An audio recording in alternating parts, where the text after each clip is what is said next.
আচ্ছা বলুন, আমি তো ওদের ভালোই চাই। হ্যাঁ, এই যে বস্তার সাইডে ডানা ঝাপটাতে ঝাপটাতে বসে যে খুঁটে খুঁটে খাচ্ছে, এটা তো ঠিক না। বাই চান্স, আমি বলছি না যে পড়ে যাবে, বাই চান্স যদি অত উপর থেকে নিচেই পড়ে, পা ঠ্যাং হাড় এগুলো তো ভেঙে যাবে। তখন হসপিটাল খরচাটা কে দেবে বলুন?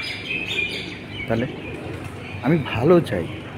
এই যে এখন তোরা বসে খাচ্ছিস, দেখ, এই যে বসে খাচ্ছিস ওপরে, এটা ঠিক আছে, এটা আমি সাপোর্ট করি।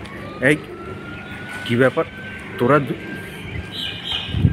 বারণ করা সত্ত্বেও তোরা দুজন রিস্ক নিয়েছিস আবার? হ্যাঁ,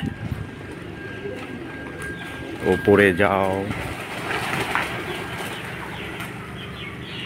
রাতে ভয় সব উড়েই গেল। ভালো বোঝে না।